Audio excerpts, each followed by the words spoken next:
Before we begin the story, let us know where you're watching from by leaving a comment below. If you enjoy this video, don't forget to like and subscribe. Have a wonderful day. Enjoy the story, everyone. The call to end my final mission came faster than I expected.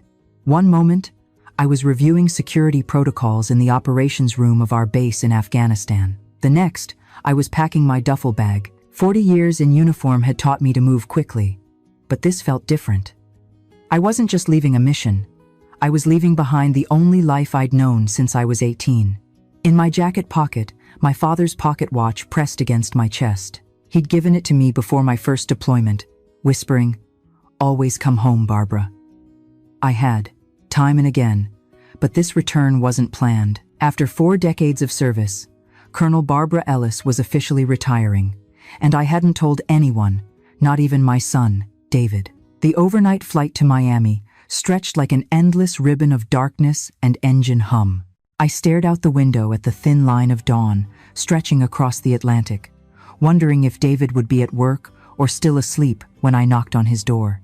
I hadn't seen him in nearly 2 years. Our schedules, his life, my deployments, always seeming to pull in opposite directions. I pictured his smile, the way his eyes crinkled at the corners just like his father's had, and it was enough to carry me through the turbulence. By the time we landed, the Florida heat wrapped around me like a heavy blanket, instantly pulling sweat from my skin, despite the early hour. The taxi driver loaded my duffel without a word, barely glancing at my uniform. "Naples," I told him, giving David's address in the quiet neighborhood he'd moved to 5 years ago after his promotion. As we pulled onto the highway, palm trees swayed in the humid morning air, and I tried to ignore the tightness in my chest. We hadn't spoken much lately.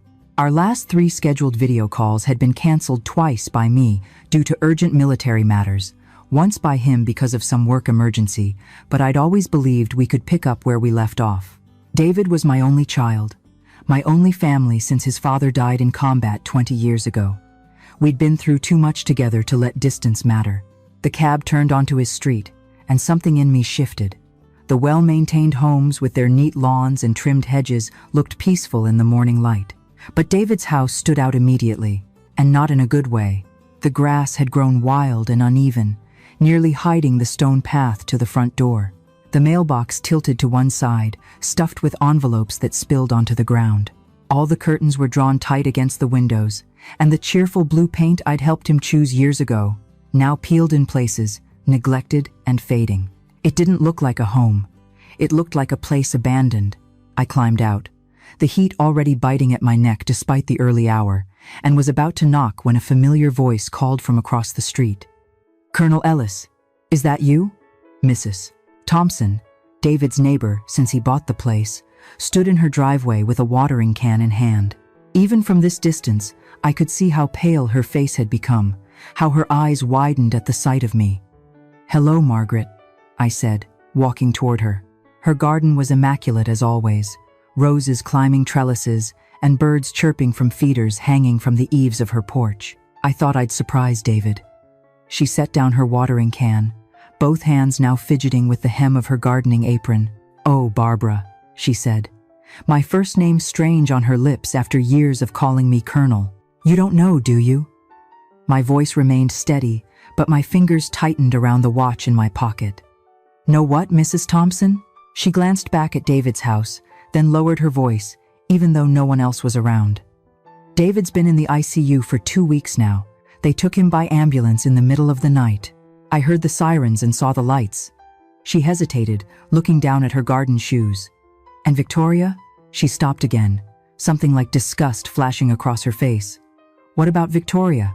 I pressed, thinking of my daughter-in-law, the woman David had married 3 years ago after a whirlwind 6-month courtship. "She's been on a yacht in the Keys," Mrs. Thompson finally said, the words tumbling out in a rush. "Been posting pictures all over Facebook parties, shopping sprees, you name it, all while David's been." Her voice trailed off, unable to finish. The air seemed to thicken around me as I stood there, her words settling like lead in my chest. I must have swayed slightly because Mrs. Thompson reached out to steady me, her gardening roughened hand gripping my arm. "Naples General," she said. "I've been bringing his mail in, left it on the kitchen counter, but…" She shook her head. "I don't think anyone's been home since they took him. I don't remember thanking her. I don't remember getting back into the taxi. One moment, I was standing in Mrs. Thompson's neat garden with the scent of roses in the air. The next, I was pushing through the hospital's sliding glass doors, my heartbeat pounding in my ears. The air inside was sharp with disinfectant, the kind that clings to your clothes long after you've left. At the reception desk, I gave my name and David's. The nurse's eyes flickered with recognition when I mentioned my son's name, and something in her expression made my stomach drop. "5th floor," she said quietly. "Room 512. The ICU waiting room is just off the elevator." I took the elevator up, gripping my father's pocket watch so hard the metal dug into my palm. My mind raced with possibilities, each worse than the last. David had always been healthy, active, strong, just like his father. What could have happened in the mere month since our last video call? The hallway of the ICU was quiet, except for the steady mechanical beeping of monitors and the occasional squeak of nurses' shoes on the polished floor. Room 512 had a small window in the door, but the curtain inside was drawn, hiding whatever waited for me. I knocked gently, then pushed the door open without waiting for a response. When I stepped into David's room, the monitor sounds were louder, inescapable. My son lay on the bed, his skin sallow and stretched too tight across his cheekbones. His frame, once broad and strong like his father's, seemed shrunken beneath the thin hospital gown. Tubes and wires traced over him like a cruel map, leading to machines that beeped and hummed with artificial life. A man in a white coat turned from the monitor he'd been studying. He looked exhausted, dark circles under his eyes behind wire-framed glasses. "I'm Dr. Michael Harper," he said, his voice low but firm. "Are you family?" "I'm his mother," I managed. "Colonel Barbara Ellis. What happened to my son, Dr. Harper?" He gestured to the single chair beside David's bed, but I remained standing. "Mr. Ellis has advanced gastric cancer," he said, cutting straight to the point in a way I would normally appreciate. "Terminal. If we'd caught it earlier, there might have been options, but it's metastasized to his liver and lymph nodes." He paused, glancing down at David's still form. "He's been here 2 weeks. No visitors." The words felt unreal, as if they belonged to someone else's life, someone else's son. I moved closer, my fingers brushing the back of David's hand. His skin was cold, the veins fragile under my touch. "Has his wife been notified?" I asked, though I already knew the answer. Dr. Harper's expression tightened. "We've called the emergency contact numbers on file multiple times." "The first few days," Mrs. Ellis answered, said she was out of town and would come when she returned. After that, our calls went straight to voicemail. I looked down at my son. This man I'd carried inside me, had raised alone after his father died. His eyelids fluttered. Slowly, they opened, and I saw the same hazel eyes I'd watched light up when he was a boy on the baseball field, when he graduated from college, when he told me he'd met someone special, Mom. His voice was barely a whisper, cracked and dry. "You're really here." "I'm here, David," I said, taking his hand fully in mine now. "I'm right here." A ghost of a smile touched his lips. "I wanted to call you. My phone." He trailed off, too weak to finish. "Shh, don't worry about that now," I said, falling back into the rhythm of comforting him, just as I had when he was small and woke from nightmares. "I'm not going anywhere." His eyes locked with mine, a sudden clarity shining through the medication haze.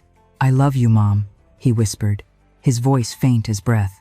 Before I could answer, the monitor's steady beeping turned into one long, piercing tone. David's hand went limp in mine. "Doctor." Harper moved with practiced urgency, pressing a button on the wall that brought nurses rushing in. Someone guided me away from the bed into the hall. "Code Blue, ICU, room 512, a voice announced over the speaker system. I stood frozen outside the door, hearing the flurry of commands, the shuffle of feet, the thud of hands against my son's chest. The hallway tilted slightly, and I pressed my palm flat against the wall to steady myself. I'd faced enemy fire, made life or death decisions that affected entire units, but nothing had prepared me for this moment. Minutes later, though it felt like hours, the door opened. Dr. Harper stepped out, his expression heavy, shoulders slumped. "I'm sorry, Colonel Ellis," he said. "We did everything we could."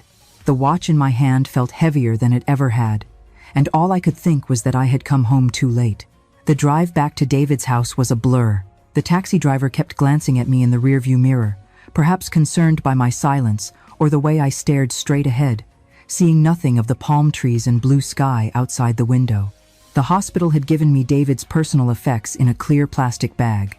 His wallet, a watch I'd given him for his 30th birthday, his phone with a dead battery, and a simple gold wedding band. I clutched the bag on my lap, my thumb rubbing absently over the curve of his watch through the plastic. When the taxi pulled up to David's house, I paid without registering the amount, then stood on the sidewalk, watching the car drive away. The house looked even more neglected in the harsh afternoon sun.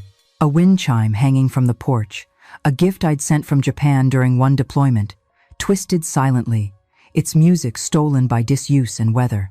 The keys to David's house felt foreign in my hand as I stepped onto the porch. Dead leaves had collected in the corners, skittering across the wooden planks as a hot breeze picked up. When I pushed the door open, a stale wave of air hit me, the kind that settles in when no one has cared for a place in weeks. The living room was dim, curtains pulled tight against the sunlight. Empty glasses sat on the coffee table, a thin layer of dust coating their rims. A half-empty bottle of scotch stood beside them, cap missing. The framed photos I remembered seeing during my last visit, David's college graduation, our fishing trip to Montana, his wedding day, were gone from the mantel, leaving lighter rectangles on the faded paint. In the kitchen, takeout containers and unwashed dishes were stacked haphazardly in the sink, a sour smell rising from them. The hum of the refrigerator was the only sign of life. On the counter, I found the pile of mail Mrs. Thompson had mentioned, leaning against the wall like a small paper tower. I tore through the envelopes. Utility shut-off warnings, overdue credit card statements, late mortgage notices. My chest tightened as I flipped through them. David had never been careless with money. Even as a teenager, he'd saved his allowance, planning for purchases weeks in advance. The disarray around me, the mounting bills, none of it fit the son I knew. A framed photo lay face down on the counter. I picked it up, wiping dust from the glass with my thumb. It was from their wedding day. David in his suit, Victoria in her flowing white dress, both smiling at the camera. She was striking with her sleek black hair and practiced smile. Designer shoes that had probably cost more than my monthly retirement check would be. I set the photo down, unable to reconcile the smiling woman in the image with someone who would abandon my son in his greatest time of need. The house had 3 bedrooms, the master, a guest room, and the small room David had set up as a home office. I moved into the office first, finding the chair slightly askew, as if someone had left in a hurry. Papers littered the desk, some crumpled, others folded neatly. A laptop sat closed at the center, its charging cable dangling empty to the floor. Among the papers, I found a thick stack of receipts. The first was for a yacht rental in Key West, $75,000 for a week, dated just days after David had been admitted to the ICU. Another from Cartier in Miami showed nearly $50,000 for jewelry. There were dinners at oceanfront resorts, luxury clothing boutiques, all charged to David's credit card. The dates lined up too neatly with the days I knew he had been lying in that hospital bed, alone and dying. I sat down hard in the desk chair, the receipts trembling in my hands. Victoria's face filled my mind. The smile she'd worn in their wedding photo, the laugh I'd heard during our few video calls together. I had tried to be welcoming when David introduced us, had pushed aside my concerns about their hasty engagement for his sake. I had trusted her to stand beside my son, to care for him when I couldn't be there. Instead, she'd been draining his accounts while he fought for his life alone. I pressed the receipts into a neat stack, each one a quiet accusation, and knew this was only the beginning of what I was going to find. Setting them aside, I tried David's laptop, but it was password protected.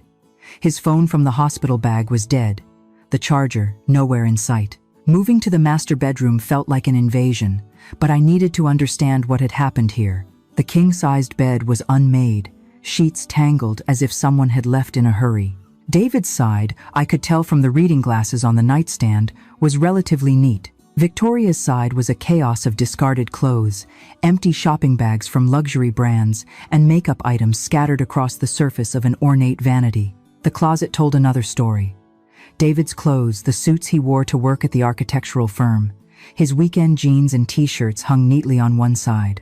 Victoria's side was half empty, expensive hangers tossed on the floor as if she'd packed in a rush, taking only her most valuable pieces. In the master bathroom, I found prescription bottles lined up on the counter. I picked one up, reading the label. Hydrocodone, prescribed to David Ellis 2 months ago. The bottle was nearly full. Another for nausea medication, barely touched. A third for stomach acid, almost empty.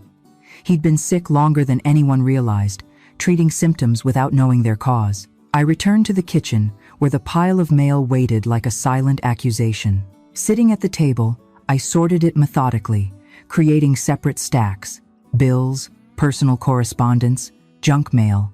Near the bottom of the pile, I found a letter from David's medical insurance company, dated 3 weeks ago. It was a notification of claim denial.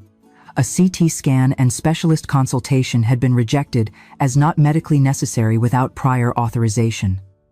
The letter had been opened, then resealed sloppily. Someone had read it and decided it wasn't important enough to act on. My hands were steady as I reached for my phone. Decades of military crisis management, keeping my emotions in check, even as rage built inside me. Victoria's number was still saved in my contacts, though I hadn't used it in months. For a moment, I stared at the screen, my thumb hovering over her name. The weight of what I'd just discovered pushed me forward. I tapped the call button. It rang once, twice, then connected to video. Victoria's face appeared, framed by the blinding white of a yacht deck. Music thumped in the background, mingled with bursts of laughter. She was wearing oversized sunglasses, her dark hair pulled back in a sleek ponytail, skin bronzed from days in the sun. In one hand, she held a stemmed glass, a bright orange drink sloshing against the rim. Behind her, people in swimwear danced and shouted over the wind. "Well, look who finally decided to call," she said, smiling like we were old friends catching up. "The military must have finally let you have a day off." I said nothing, simply watching her. The seconds stretched between us, her smile faltering slightly at my silence. "Is something wrong?" she finally asked, pushing her sunglasses to the top of her head. "You look different." "David's gone," I said flatly, my voice steadier than I expected. Her smile faltered for a heartbeat. Then she shrugged, taking a slow sip from her glass. "It was inevitable. You know, he'd been sick for a while. Nothing anyone could do." I felt the air tighten in my lungs, but I didn't let it show. "And the charges on his card, the yacht rentals, the jewelry?" Her laugh was short, careless. "I'm his wife, Barbara. What's his is mine. That's how marriage works." The ease with which she said it was almost more shocking than the words themselves. She didn't even try to pretend remorse or grief. I studied her face for a long second, memorizing every detail.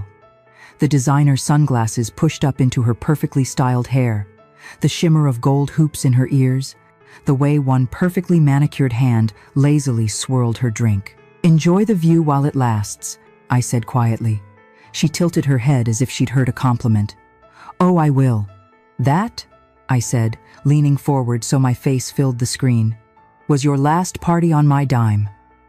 I ended the call before she could respond, the image of her frozen mid-smirk lingering on the black screen. Setting the phone down, I reached for my father's pocket watch, the cool metal steadying me. It was time to make sure Victoria never touched another cent of what David left behind. The hospital corridor seemed longer when I returned that evening. Each step echoed against the polished floor as I made my way to the room where my son's body still lay. Doctor Harper had agreed to let me have some time with David before they moved him to the funeral home. "We're not supposed to do this," he'd said over the phone, his voice softening when I explained the situation. "But given the circumstances, take as long as you need, Colonel." A different nurse led me to the room, her shoes squeaking softly against the floor. "I'm sorry for your loss," she said as she opened the door. "I was on duty when they brought him in." He asked about his wife every day that first week. The words twisted something inside me, but I nodded my thanks. When she closed the door, leaving me alone with David, the silence felt absolute. They had removed all the tubes and wires, switched off the machines. He looked peaceful now, the pain erased from his face. But he wasn't my David anymore. This was just the shell he'd left behind. I sat beside him, taking his cold hand in mine. "I'm sorry I wasn't here sooner," I whispered. "I should have visited more, should have seen the signs." My mind flashed back to our last video call months ago. He'd looked tired, had lost weight I'd attributed to stress at work. When I'd asked if he was sleeping enough, he'd laughed it off. "Just busy with a big project," he'd said. "Nothing to worry about." Had he already known then? Had he been protecting me from the truth? Not wanting to worry me while I finished my final deployment? On the small table beside the bed, someone had placed his wedding ring. I picked it up, turning it over in my palm. Inside, an inscription caught the light. "Forever yours, V." A promise as empty as Victoria's grief. I slipped the ring into my pocket alongside my father's watch. David had treasured both these men in his life. The father he'd lost too young, and the woman who'd abandoned him at the end. One had given everything, the other had only taken. "I'll make this right," I promised him, squeezing his hand one last time. "Whatever it takes." The walk back through the hospital felt like moving through water, each step requiring conscious effort. At the nurse's station, I paused. Was there anyone else? I asked the nurse who'd let me in. "Any friends who visited? Called to check on him?" She checked the visitor log, flipping back through several pages. "Just one," she said finally. "A Robert Thompson came by 3 times, brought books and a portable radio." She looked up. "That's all we have on record." Robert Thompson, Mrs. Thompson's son. I remembered David mentioning him as a childhood friend who'd moved back to Naples a few years ago. At least someone had cared enough to visit. Outside, the Florida evening was settling in, bringing little relief from the day's heat. I sat in my rental car, staring at the hospital's illuminated entrance. For 40 years, I'd lived by military protocol, had always known the next step to take. Now, faced with my son's death and his wife's betrayal, I felt unmoored, adrift in civilian waters too murky to navigate. But one thing was clear. I needed to understand what had happened to David's finances before Victoria could do any more damage. Back at the house, I forced myself to be methodical. In David's office, I searched through drawers until I found a leather portfolio embossed with his initials, a gift from me when he graduated architecture school. Inside were his important documents: birth certificate, social security card, marriage license, and tucked in a side pocket, a sealed envelope with power of attorney typed neatly across the front. I tore it open, scanning the legal document inside. David had granted me power of attorney before my last deployment, a precaution we'd both agreed on in case something happened to him while I was overseas and unreachable. It had seemed unlikely we'd ever need it, but David had always been thorough, planning for contingencies like the soldier's son he was. The document was properly notarized, dated 18 months ago. It had never been revoked. My hands were steadier now, my military training taking over. I had a mission, clear parameters, and the authority to act. I began taking photos of everything: the receipts, the bills, the prescription bottles, the power of attorney evidence secured. Mission parameters established. Next, I needed reinforcements. By the next morning, I was on the road to Tampa with a folder full of receipts in the passenger seat and David's notarized power of attorney tucked safely inside my bag. The miles blurred past, the steady hum of the highway matching the rhythm of my resolve. I had one person in mind who could make this happen without delay: Colonel James Carter, once my commanding officer, later a trusted friend. After his retirement 5 years earlier, James had moved into military financial administration, the kind of position where phone calls got answered and paperwork moved fast. His office was in a modern building near MacDill Air Force Base, all glass and steel gleaming in the morning sun. The receptionist recognized my uniform immediately, standing a little straighter as I approached. "Colonel Ellis to see Colonel Carter," I said, using my rank, even though technically I was already retired. "He's expecting me." James met me at the door to his office, his handshake firm, his eyes assessing. He'd aged since I'd seen him last. More silver in his close-cropped hair, deeper lines around his eyes, but his posture remained parade ground perfect. "Barbara," he said as he closed the door behind us. It's been what, 3 years? You look. He stopped, noticing something in my expression. I can tell this isn't just a social visit. The smell of old wood and fresh coffee greeted me as I took the seat he offered. His office was exactly what I'd expected. Military neat, with photographs of fighter jets on the walls, service medals displayed in a simple frame behind his desk. My son died yesterday, I said without preamble. Terminal cancer, while he was in the ICU for the past 2 weeks. His wife was in the Keys, spending his money like water. James's expression hardened. I'm sorry, Barbara, truly. I set the folder on his desk and opened it to the first yacht receipt. These were charged to David's accounts while he was in the ICU, unable to even pick up a phone. I pulled out the power of attorney. And here's the POA he signed before my last deployment. I need everything frozen, every account, every card. Today. James flipped through the papers, his brow tightening with each page. He paused at a photo of Victoria on the yacht, her social media post still visible with the timestamp corresponding to David's 3rd day in intensive care. You don't have to explain further, he said, setting the folder down. Let's get to work. For the next 40 minutes, the room was filled with the tapping of keys and the shuffle of documents as James made call after call. He had connections at 3 major banks and knew exactly which departments to contact, which forms to request, which phrases would cut through bureaucratic delays. I watched each step like I was tracking an operation in the field, mentally noting procedures I might need again. James was thorough, checking and double-checking account numbers, explaining the situation in clear terms that left no room for argument. Yes, I understand this is unusual, he said to one bank manager, his voice crisp. But we have clear evidence of exploitation of an incapacitated individual and a valid power of attorney executed prior to incapacitation. I can have JAG counsel on the line in 5 minutes if you prefer to discuss legal implications. The threat was enough. One by one, the dominoes fell. Checking accounts frozen, credit cards canceled, automated payments suspended. Finally, James slid a printout across the desk. All accounts frozen, linked cards canceled, remaining balances transferred to a holding account in your name as power of attorney. The mortgage payment that was due went through this morning. I prioritized that one. I exhaled slowly, the first real breath I'd taken since walking into David's hospital room. Thank you, James. I can't tell you what this means. Don't thank me yet, he said with a small, knowing look. She's going to come at you hard. Women like that, they don't give up money without a fight. He was right. Before I even left the parking lot, my phone lit up with Victoria's name. I let it ring, watching as voicemail notifications began to appear. The first few messages were full of curses and threats, her voice rising with each call. By the third, her tone had shifted, becoming softer, almost pleading. Barbara, please, she said, the sounds of the yacht party now conspicuously absent. I know you're upset, and I understand, but I just need access to cover some expenses. We can work this out.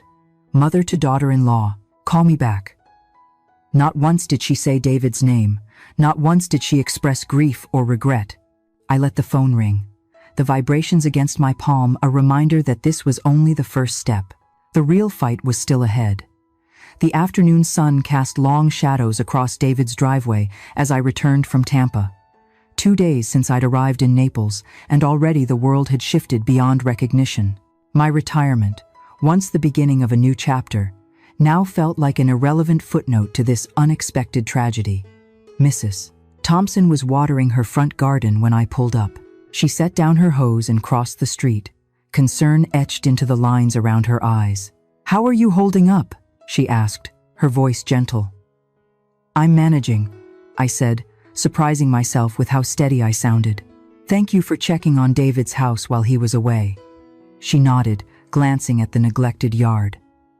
"Robert went to see him several times. You know, they weren't close as adults. But when he heard," she trailed off, then squared her shoulders.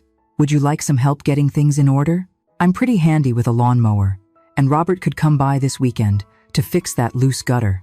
The offer of practical help, so straightforward and genuine, nearly broke through my composure. "That would be wonderful," I managed. "But first, I need to get the inside sorted." She seemed to understand, patting my arm gently. "One step at a time, Colonel. That's how we get through." Back inside, I went straight to the study. The room smelled faintly of old paper and dust. The blinds half closed against the afternoon sun. David's desk was cluttered, but organized in its own way. Neat stacks of documents, a few opened envelopes, pens lined up in a coffee mug printed with the logo of his architectural firm.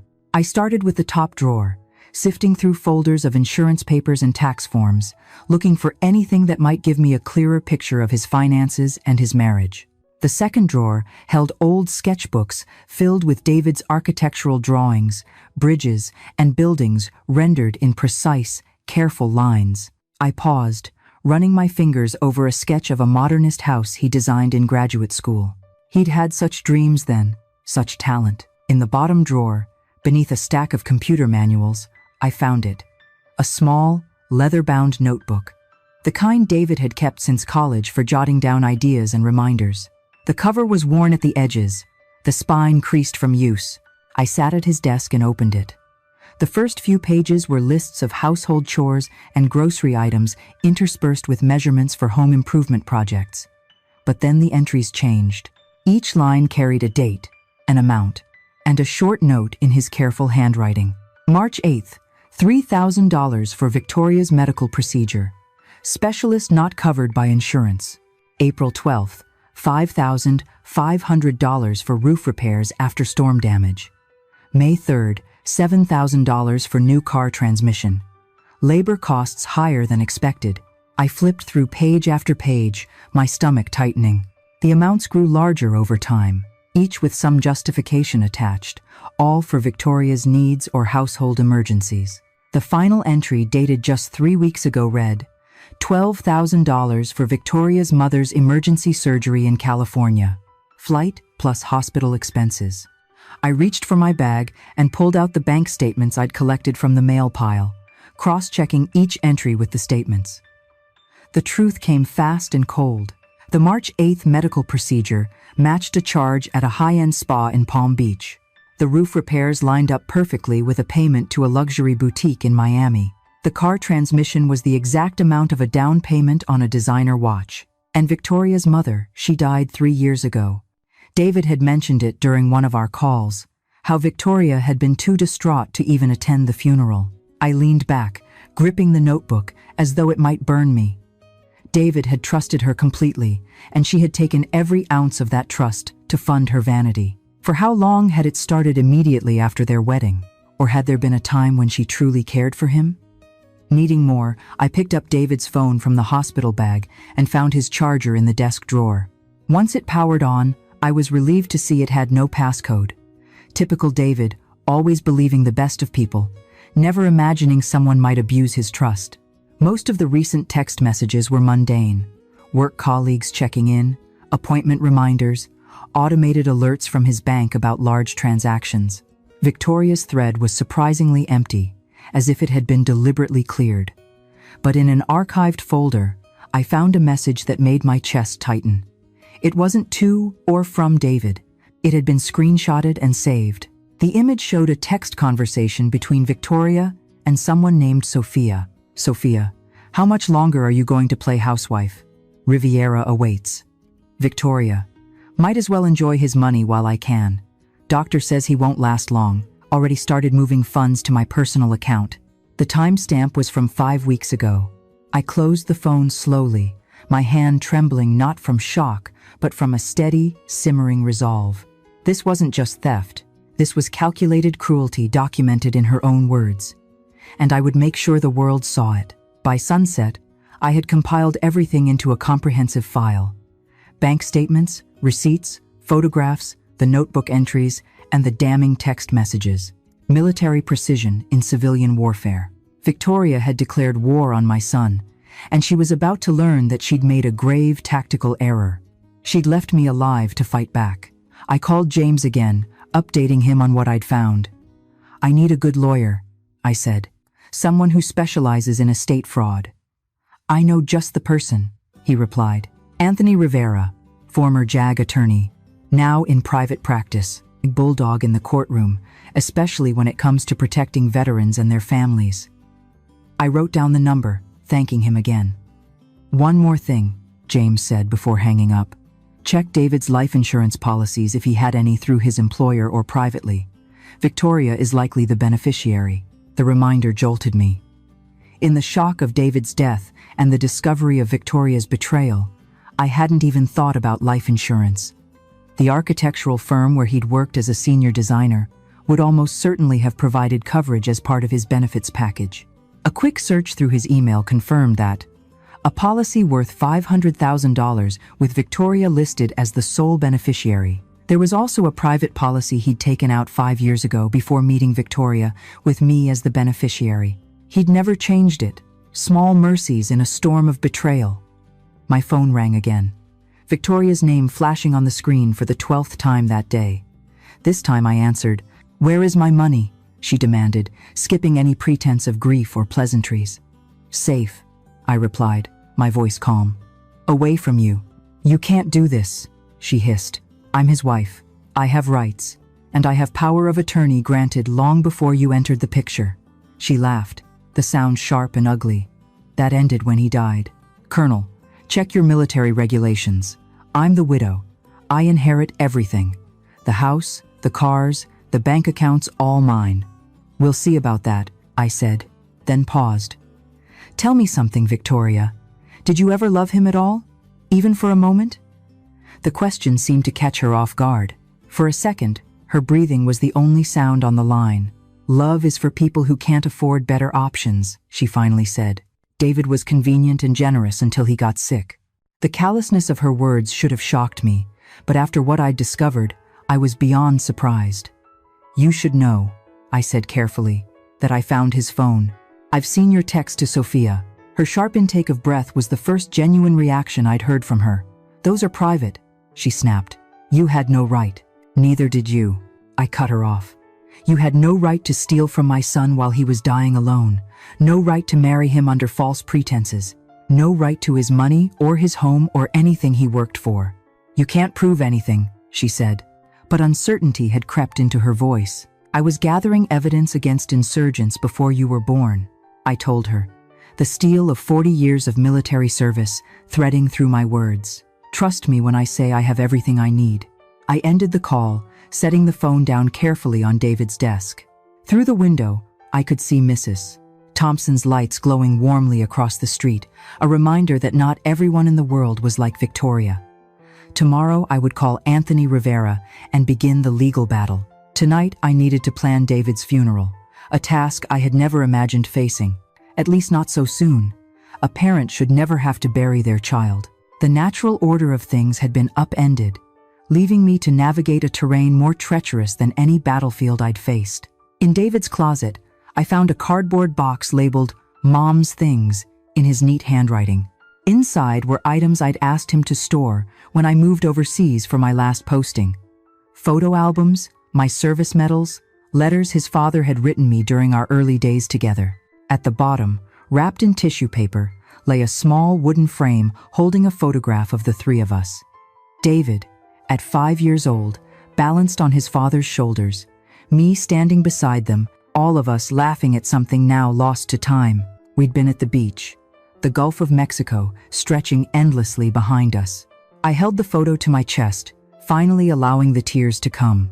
Not in front of Victoria, not in the hospital, not in James's office, but here, alone in the house my son had made, surrounded by the evidence of a life cut short and a love betrayed. Tomorrow would be for justice. Tonight was for grief. I woke before dawn, military habits refusing to yield even to grief. For a moment, the unfamiliar ceiling of David's guest room disoriented me. Then reality crashed back. My son was gone. His wife had betrayed him, and I had a war to fight on his behalf. The house was silent as I made coffee in the kitchen, the morning light barely filtering through the curtains. I'd slept in my clothes, too exhausted to bother with pajamas. My phone showed 3 missed calls from Victoria, all after midnight. No voicemails this time. As I sipped my coffee, I methodically laid out my battle plan for the day. Meet with the lawyer, arrange David's funeral, and continue gathering evidence. The military had taught me to compartmentalize, to focus on the mission, even when emotions threatened to overwhelm. That training was saving me now. By 7, I was showered and dressed in the one civilian outfit I'd packed: dark slacks and a button-down shirt. I'd need to buy something appropriate for the funeral. The thought sent a fresh wave of pain through me, but I pushed it aside. Operational focus. Mrs. Thompson appeared at the door just as I was heading out. A covered dish in her hands. "Breakfast casserole," she said, pressing it into my arms before I could protest. "My mother's recipe. Robert is coming by later to mow the lawn." Her eyes were red-rimmed beneath her glasses. "We all love David, you know, such a kind young man." I thanked her, touched by the simple gesture of neighborly care. In the military, we called it having your six, someone watching your back. I hadn't expected to find that in this civilian neighborhood. Anthony Rivera's law office was in a converted historic home in downtown Naples, the kind of place that spoke of established success without flashy pretension. The receptionist, a sharp-eyed woman in her 50s, took my name and led me immediately to Rivera's office. "Colonel Ellis," he said, rising from behind a desk stacked with legal volumes. Rivera was younger than I'd expected, perhaps in his early 40s, with close-cropped dark hair and the alert posture of someone with military training. "James Carter speaks very highly of you." "Thank you for seeing me on such short notice," I replied, taking the seat he offered. "James explained the basics," Rivera said, his expression grave. "I'm sorry about your son. What you're describing, financial exploitation of a terminally ill spouse, is unfortunately something I've seen before." For the next hour, I walked him through everything I'd discovered, from the lavish spending while David was hospitalized to the damning text messages and the notebook entries. Rivera took meticulous notes, occasionally asking clarifying questions. "The power of attorney is crucial," he said, examining the document. "It gives us standing to take immediate action, but for long-term control of the estate, we'll need more." He outlined our options: filing for emergency injunctive relief to maintain the freeze on David's assets, contesting any attempt by Victoria to claim the estate as sole heir, and potentially bringing civil charges for fraud. "What about criminal charges?" I asked. She essentially admitted to planning to drain his accounts while he was dying. Rivera's expression was measured. "Criminal fraud is harder to prove, especially in a marriage where finances are often commingled." But he added, seeing my disappointment, "We can build that case parallel to the civil proceedings. I have contacts in the state attorney's office." By the end of the meeting, we had a clear strategy and a timeline. Rivera would file emergency papers that afternoon to maintain control of David's assets and begin the process of contesting Victoria's claim as sole heir. "One more thing," he said as I stood to leave. "The life insurance through his employer Victoria will likely try to claim that immediately. We should notify the company of potential fraud." I nodded, relieved that he'd thought of it. "What do you need from me?" "Continue gathering evidence," he said, "and prepare yourself. This type of case can get ugly, especially when significant assets are involved." Back at David's house, I found the lawn freshly mowed, the edges neatly trimmed. Robert Thompson, a tall man in his 30s with his mother's kind eyes, was fixing the sagging gutter along the front of the house. "Mom said you could use a hand," he said simply when I thanked him. "David was good to me when we were kids. Least I can do." While Robert worked outside, I returned to my investigation inside. The methodical search of David's home continued, now with more specific targets based on Rivera's advice. We needed to establish a timeline of when Victoria's behavior changed, when the theft began, and how much had been taken. In the study closet, I found a fireproof safe, small but heavy. The combination eluded me until I tried my own birth date, a choice so like David that it made my throat tighten.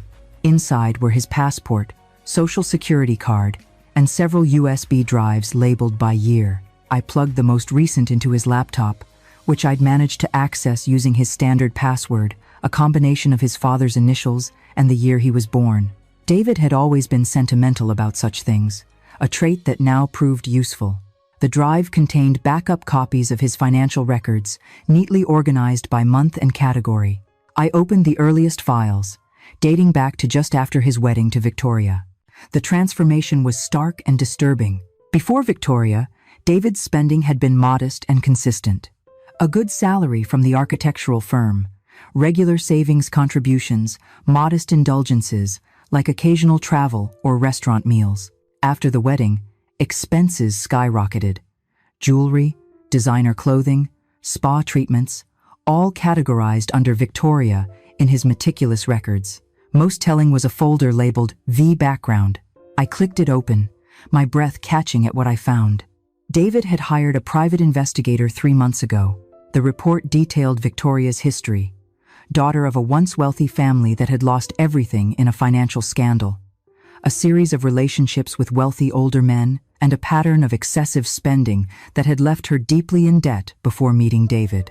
He had discovered her lies, but too late. A note at the end of the file written by David himself. Tried confronting V about Aspen trip charges. She denied everything despite credit card statements. Says I'm paranoid, imagining things. Maybe the doctors are right about the stress affecting my mind. We'll talk to Dr. Patel about increasing medication. My hands clenched around the mouse. She'd not only stolen from him, but had made him doubt his own sanity while doing it, a classic gaslighting technique I'd seen used in psychological warfare. The discovery hit me like a physical blow. Victoria hadn't just married David for his money. She'd systematically manipulated him, exploiting his trusting nature while building her exit strategy. The notebook entries showing her lies about where money was going were just the tip of the iceberg. Digging deeper into the investigator's report, I found more disturbing details. Victoria had been married twice before, brief unions to wealthy men that had ended with substantial financial settlements. Both previous husbands were significantly older than her. One had died of heart failure shortly after their divorce. The other had moved abroad. She'd been planning this from the beginning, a calculated long con with my son as the target. I compiled everything onto a new USB drive for Rivera, copying the files methodically. The private investigator's contact information was included in the report. I made a note to call him. He might have additional evidence that hadn't made it into the final report. As evening approached, Robert finished the outdoor repairs and declined my offer of payment. "Just helping a neighbor," he said with a shrug. "Mom says you're handling the funeral arrangements. If you need help with anything, just ask." I thanked him, grateful for the reminder of the practical matters still needing attention. After he left, I called the funeral home Dr. Harper had recommended and scheduled a meeting for the following morning. David would have a military honor guard his right as the son of 2 service members. His father would have wanted that. Just as I was closing the laptop, a new email arrived in David's inbox. The sender was Victoria, the subject line reading simply, "You'll regret this." I opened it, bracing myself for more threats or accusations. Instead, I found a single line of text. "Check the basement storage room if you want to know what your precious son was really hiding." The message hit its mark, creating confusion and doubt. Exactly as she'd intended. David's house didn't have a basement. Or did it? The architectural plans I'd seen made no mention of one. But Florida homes sometimes had small storage areas built below ground level, despite the water table challenges. I searched the house again, this time looking for any door or access point I might have missed. In the utility room off the kitchen, behind a stack of moving boxes, I found it. A small door that might have been mistaken for an electrical panel. It opened to reveal a set of narrow stairs leading down into darkness. The light switch revealed a small room, perhaps 10 by 12 feet, with concrete walls and a dehumidifier running in one corner. Metal shelving units lined the walls holding Christmas decorations, old college textbooks, and boxes labeled with years. Nothing suspicious or secret until I noticed the corner where the concrete floor had been recently disturbed, a section slightly different in color, as if it had been patched. Military training kicked in. I'd seen enough hidden caches in combat zones to recognize the signs. Using a screwdriver from David's toolbox, I pried at the edges of the patched section. The concrete came away easily, revealing a small metal box embedded in the floor. Inside was a USB drive, different from the others I'd found, and a handwritten note in David's distinctive script. "Mom, if you're reading this, something has happened to me. Everything you need is here. I'm sorry I didn't tell you sooner. I wanted to handle it myself. I love you, David." My hands trembled as I took the drive upstairs. Whatever Victoria thought David was hiding, he had been one step ahead of her, and he had trusted me to find it. The drive contained a video file, dated just 3 weeks ago. I clicked play, and David's face filled the screen. He looked gaunt, his skin sallow, his eyes shadowed with pain and exhaustion. "Hi, Mom," he began, his voice raspier than I remembered. "If you're watching this, then things have gone badly. I've been sick for a while now. Stomach pain that wouldn't go away. The doctors finally figured it out last month. Stage 4 gastric cancer with metastasis. Not much they can do." He paused, taking a sip of water, wincing with the effort. "I should have told you, but you were finishing your final deployment. I didn't want you to worry or try to come home early.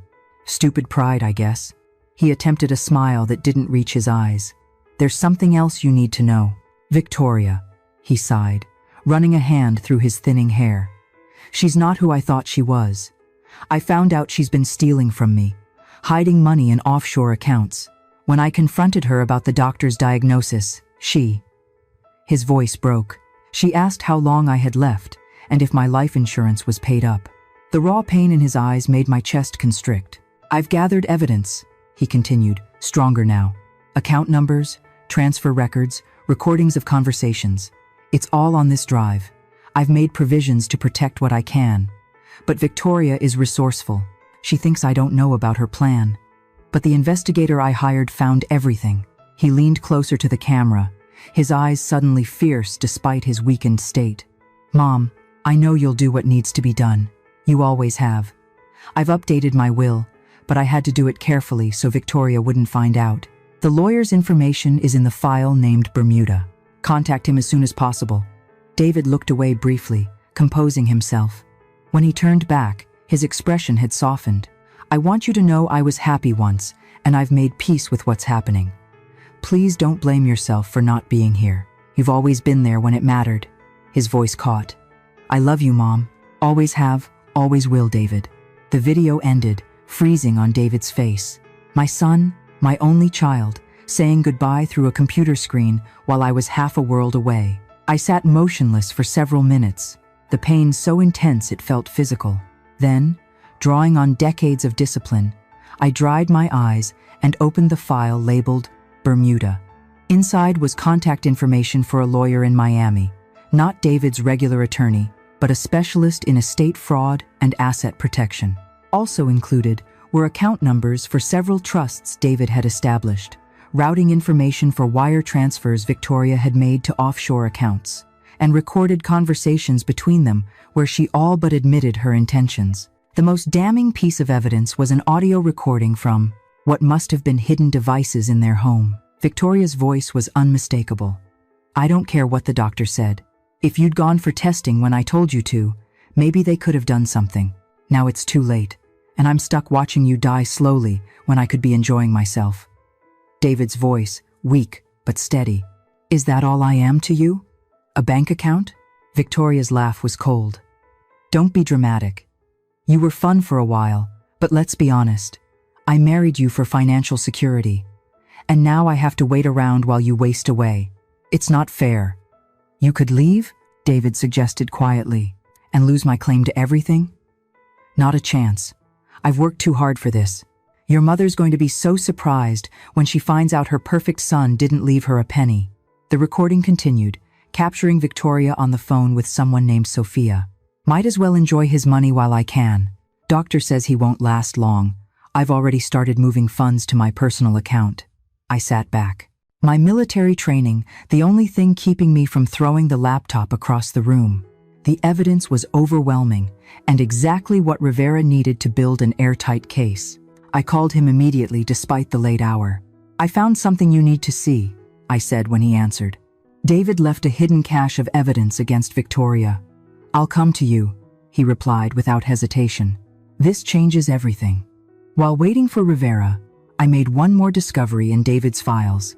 A revised will properly notarized and dated just 2 weeks before his hospitalization. In it, he left specific instructions. Victoria was to receive only what was legally required as his spouse, the minimum the law demanded.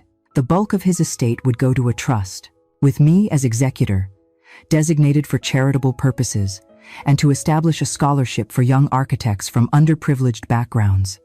My son, even while dying and betrayed, had thought of others. When Rivera arrived an hour later, I played the video and the recordings for him, then showed him the financial records and the will. "This is extraordinary," he said, reviewing the documents. David was thorough military precision. "He was a military brat," I said, the term carrying all the pride of our community. "He learned to be prepared." Rivera nodded, understanding the code. "With this evidence, we're not just playing defense anymore. We can go after Victoria for fraud, theft, and potentially elder abuse, given David's incapacitated state during his illness." "Elder abuse?" I questioned. David was only 35. In Florida law, abuse of a disabled adult follows similar statutes, Rivera explained. David's terminal condition made him vulnerable. Victoria exploited that vulnerability systematically. He gathered the files, promising to begin proceedings immediately. "The hearing for emergency control of the estate is tomorrow at 10. Be prepared for Victoria to fight dirty. People like her always do when cornered." After he left, I sat alone in David's study, surrounded by the evidence of his final battle one fought in silence while I was deployed overseas. The guilt was crushing, but beneath it burned a steady flame of resolve. Victoria had declared war on my son. Now she would face his mother, a combat veteran with nothing left to lose. Morning brought a fresh wave of determination. I dressed carefully in the navy blue suit I'd purchased the previous day. Not quite military formal, but structured and authoritative. The weight of David's evidence USB drive in my pocket felt like ammunition. The courthouse was a 30-minute drive from David's house, a modern building of glass and concrete that seemed too cold for the human dramas unfolding inside. Rivera met me at the entrance, his briefcase bulging with the files I'd provided. "Victoria's here already," he warned as we walked through security. "With counsel, William Brooks, high-priced divorce attorney, known for aggressive tactics." I nodded, unsurprised. "We have the truth on our side." Rivera's slight smile acknowledged my faith while tempering it with realism. "In court, truth needs evidence and legal standing. We have both, but don't underestimate them." The courtroom was smaller than I'd expected, with polished wooden benches and the Florida state seal mounted behind the judge's bench. Victoria sat in the front row on the opposite side, wearing a black dress that probably cost more than my entire wardrobe. Her hair was pulled back in a severe bun, her expression one of practiced grief. Beside her sat a man in his 50s, silver-haired and expensively dressed, leaning close to whisper in her ear. When she saw me, her eyes narrowed briefly before she composed her features into a mask of sorrow. The performance was flawless. The grieving widow facing her hostile mother-in-law, Judge Margaret Lewis, entered. A woman in her 60s with steel-gray hair and shrewd eyes that seemed to assess the entire room in one glance. Everyone rose, then sat at her command. "Case number 2025 CF 4000, 872 inches, the matter of the estate of David Ellis," the clerk announced. "Emergency petition for control of estate assets." Rivera stood. Anthony Rivera, representing Colonel Barbara Ellis, mother of the deceased and holder of durable power of attorney. Brooks rose next. William Brooks, for Victoria Ellis, widow of the deceased and legal heir. Judge Lewis reviewed the documents before her, then looked up. "Mr. Rivera, you're seeking to freeze all estate assets and transfer control to Colonel Ellis based on alleged misappropriation of funds. Is that correct?" "Yes, Your Honor. We have substantial evidence of systematic financial exploitation of the deceased during his terminal illness." Brooks interjected immediately. "Your Honor, this is nothing but a grieving mother's attempt to disinherit her son's legal wife. The power of attorney Colonel Ellis claims to hold was superseded by Mr. Ellis's death." The judge held up a hand. "I'll hear arguments from both sides. Mr. Rivera, proceed." For the next 40 minutes, Rivera methodically presented our case. The financial records showing Victoria's extravagant spending while David was hospitalized, the private investigator's report revealing her pattern of targeting wealthy men, the recorded conversations demonstrating her true motives. Throughout the presentation, I kept my eyes forward, my posture military straight. Only once did I glance at Victoria, finding her mask of grief slipping into cold calculation as she whispered urgently to Brooks. When Rivera played the recording of Victoria, discussing how she'd already started moving funds while David was dying, a murmur ran through the courtroom. Judge Lewis's expression remained neutral, but her eyes sharpened. Brooks's rebuttal was what we'd expected, attacking the legality of the recordings, questioning the authenticity of the evidence, portraying Victoria as a loving wife, blindsided by both her husband's death and her mother-in-law's hostility. Mrs. Ellis had every right to access joint accounts, he argued smoothly. These were marital assets. Colonel Ellis is attempting to rewrite Florida law based on personal animosity. The judge listened impassively, occasionally making notes. When both attorneys had finished, she turned to me. Colonel Ellis, as holder of the power of attorney, what are your intentions regarding the estate? I stood, drawing on 4 decades of addressing superior officers. Your Honor, my son's final wishes were clear. He established trusts for charitable purposes and made provisions for his assets to benefit architectural education for underprivileged students. I intend to honor those wishes and protect his legacy from further exploitation. Judge Lewis nodded, then addressed Victoria. Mrs. Ellis, do you wish to make a statement? Victoria rose, a single tear tracking perfectly down her cheek. Your Honor, I loved my husband. These accusations are heartbreaking at a time when I'm already grieving. David would be devastated to see his mother turning against me like this. Her performance was convincing, but the evidence spoke louder.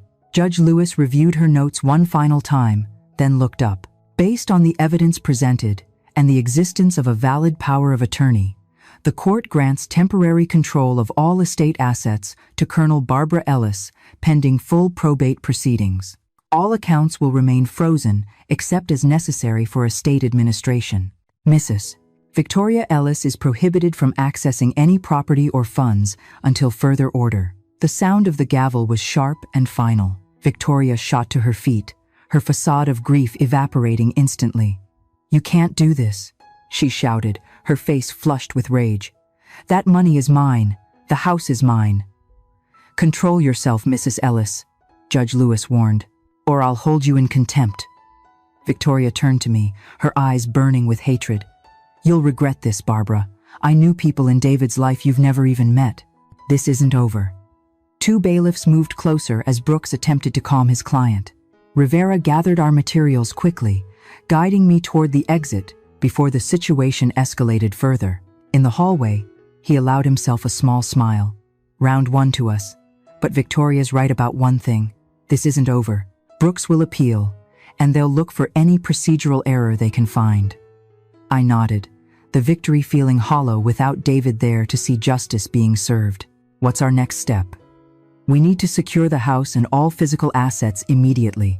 Change the locks. Document everything of value. Victoria will likely try to remove items she claims are personal property. By the time we returned to David's house, it was already too late for some of that. The front door stood open, and sounds of destruction came from inside.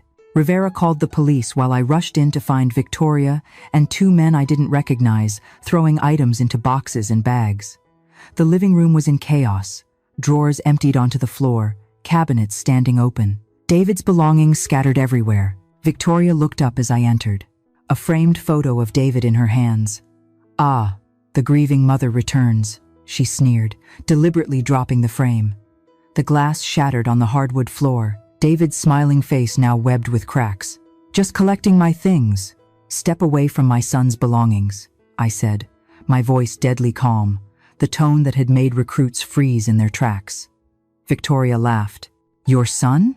You were barely in his life. Did you know he waited by the phone every birthday, hoping you'd call? That he kept making excuses for why his mother was always too busy for him? The words were calculated to wound, and they found their mark. But 40 years of military discipline doesn't break easily. The police are on their way, I replied evenly. And you're trespassing on property you've been legally barred from entering. One of the men with her young, muscular, with a tattoo visible at his collar, stepped forward menacingly. Lady, you should leave before things get unpleasant. Rivera appeared behind me, his phone still in hand. That sounds very much like a threat, which would violate the restraining order included in the judge's ruling. The police are 3 minutes out. I suggest you all stop what you're doing immediately. The man hesitated, looking to Victoria for direction, her face contorted with fury, but calculation quickly replaced it. "Fine," she said, dropping an expensive-looking vase that shattered alongside the photo frame. "Take this dump." David was pathetic anyway. Weak, just like his father probably was. "You military types are all the same, all discipline, no spine." She stalked toward the door, pausing beside me. "This house? It's mortgaged to the hilt. I made sure of that. Good luck paying it off on your pension, Colonel." The two men followed her out, carrying several bags of items. We let them go. Rivera documenting everything with his phone camera. The destruction they'd left behind was extensive, but appeared targeted. Expensive electronics, jewelry, and artwork were gone, while more personal items had been deliberately damaged. The police arrived minutes later, taking statements and photographing the scene. The officer in charge, a veteran himself based on the service pin on his uniform, was sympathetic. "We'll file charges for violating the court order and destruction of property," he assured me, "but recovering whatever they took might be difficult." After they left, Rivera helped me secure the house, calling a locksmith to change all the locks and arranging for a security service to monitor the property. By evening, the immediate crisis had been contained, but the emotional toll was mounting. "You should get some rest," Rivera advised as he prepared to leave. "Tomorrow, we'll need to visit David's bank in person, check safe deposit boxes, and begin a full inventory of the estate." I nodded, too exhausted to speak. The adrenaline of the confrontation was fading, leaving behind a bone-deep weariness. "You won," he added gently. "Today was a major victory. David would be proud." Alone in the house, I began cleaning up the mess Victoria had left behind, carefully collecting the shards of broken glass from David's photo. The image of my son smiling up through the cracks brought a fresh wave of grief. Had I really missed all those birthdays? Had he really waited by the phone? Victoria's words, designed to hurt, carried just enough potential truth to find purchase. My military career had taken me away from David more often than I cared to admit. There had been missed birthdays, school events I couldn't attend, graduations I'd witnessed only through photos or video calls. But we'd had our own language of love, the care packages I sent from every deployment, the long letters I wrote by hand, the way he always signed off our calls with, "Proud of you, Mom." We'd understood each other's commitments and sacrifices, hadn't we? As I carefully placed the broken frame on the mantel, my phone rang. James Carter, calling for an update. "We won the emergency hearing," I told him, fighting to keep my voice steady. But Victoria ransacked the house before we could secure it. James's sigh carried through the line. "Not surprised. People like that always lash out when cornered.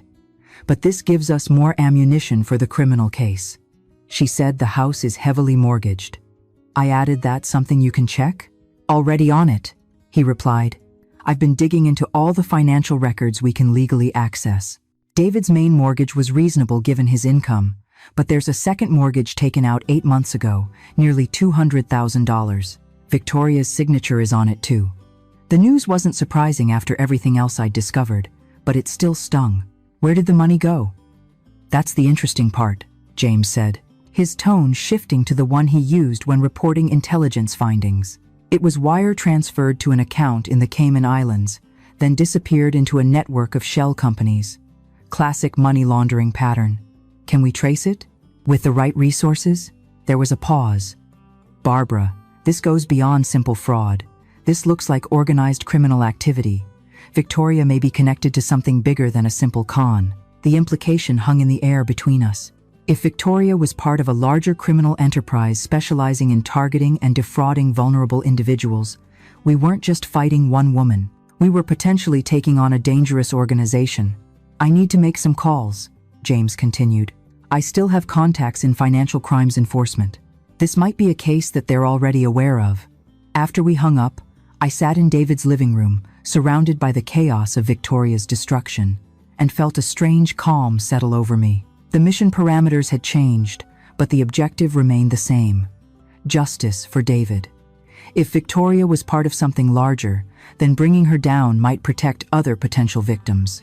The fight had just expanded beyond my son's estate to something that drew on all my military training and experience. Tomorrow would bring new battles on multiple fronts. the bank, the funeral arrangements, the ongoing legal proceedings. But tonight, I allowed myself a moment of grim satisfaction. Victoria had underestimated me, mistaking my military discipline for weakness, my focus for narrowness. She was about to learn what every adversary I'd faced in 40 years of service had discovered. I don't start fights, but I always finish them. The funeral home was quiet as I finalized arrangements for David's service. The director, a compassionate woman named Laura Mitchell, guided me through options with gentle efficiency. Military honors were confirmed, a flag ceremony befitting the son of 2 decorated service members. "We have an opening this Saturday," she said, checking her calendar. "Would that work for you, Colonel Ellis?" I nodded, imagining the chairs filled with people who had known and loved my son. But who would those people be? My military career had kept me at a distance from David's adult life. I knew his colleagues' names from our conversations, but little about his friendships, his community. As if reading my thoughts, Laura spoke again. "We usually create a memory board with photographs. If you'd like, we can put a notice in the local paper as well with service details." "Yes, please," I agreed, grateful for her guidance. And I hesitated, then continued. "Could you recommend a good florist? I want to make sure there are enough flowers." David loved gardenias. They were his father's favorite. Her smile was kind. "We can handle that for you. And don't worry about attendance. From what I've already heard around town, your son was well respected and well liked." After finishing at the funeral home, I drove to Naples Community Bank, where David had his primary accounts and, according to his records, a safe deposit box.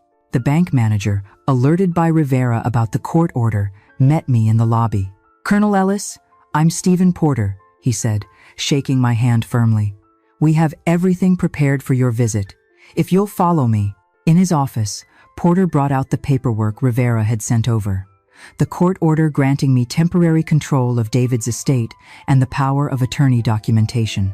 "I want to express my condolences," Porter said as he reviewed the documents. "David was a valued client. I helped him set up his accounts when he first moved to Naples." "Thank you," I replied. "Did you happen to know him well?" Porter's expression softened. "He came in regularly, always took time to ask about my family. When my son was interested in architecture, David spent an hour showing him how to sketch perspective drawings right here in the lobby. That's the kind of man he was." The simple anecdote, this small glimpse into my son's everyday kindness, tightened my throat. I'd known David was generous and thoughtful, but hearing it from others made his loss feel both sharper and somehow more bearable, as if pieces of him continued to exist in the memories of those he touched.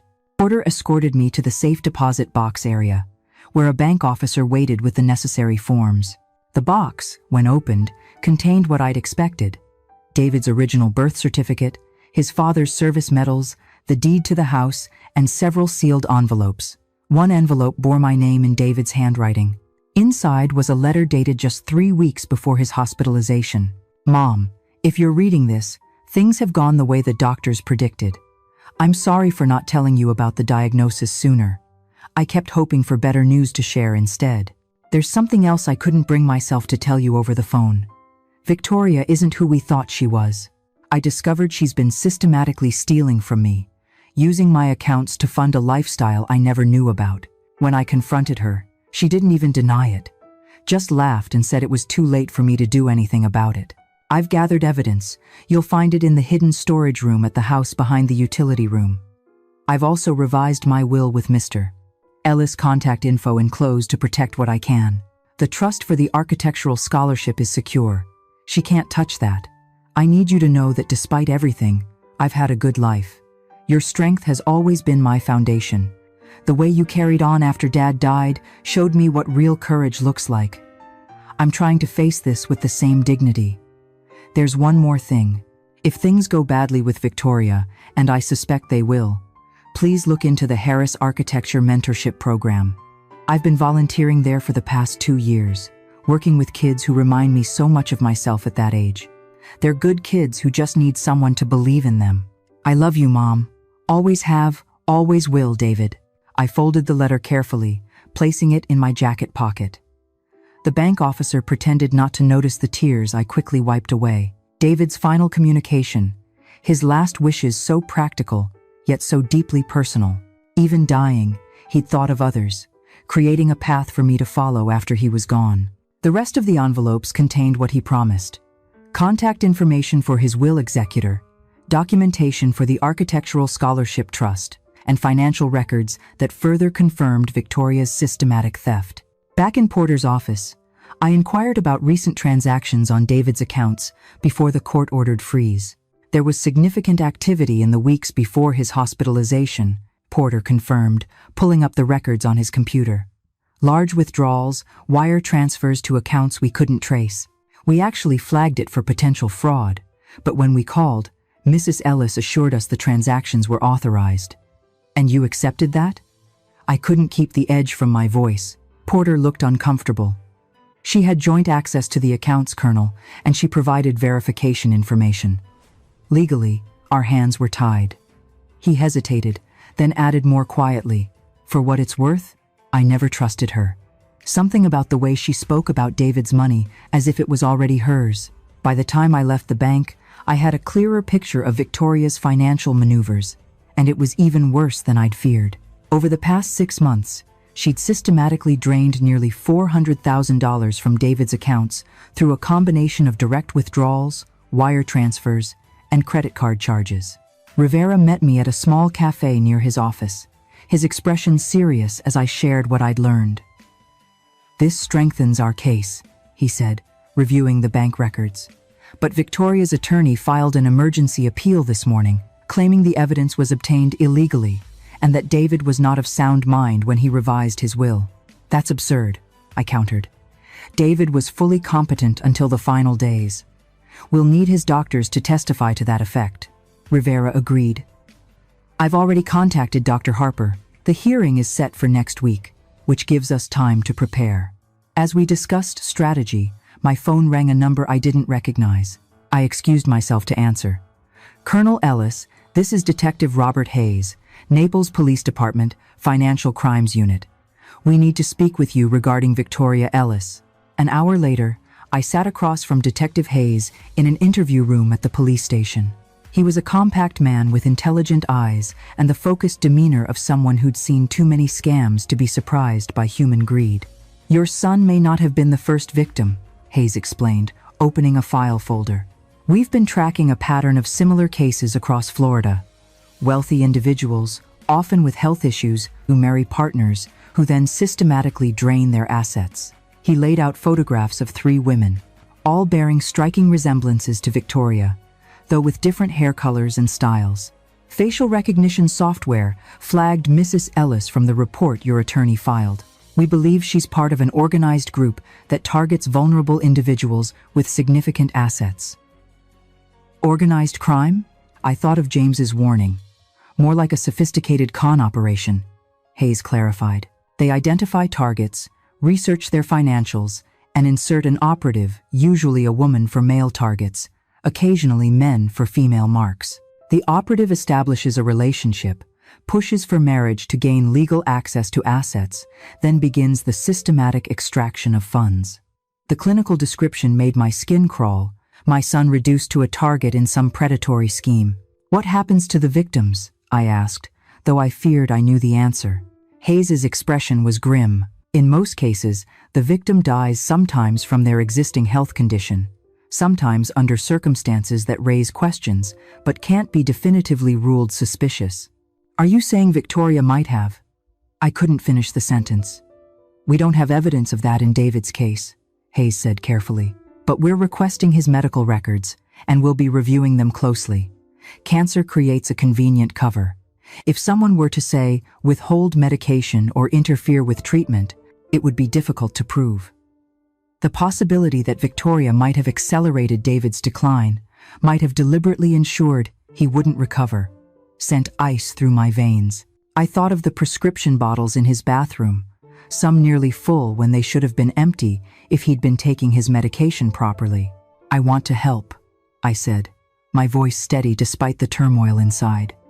"Whatever you need. We need access to your son's home to search for additional evidence, and we'd like you to continue your civil case.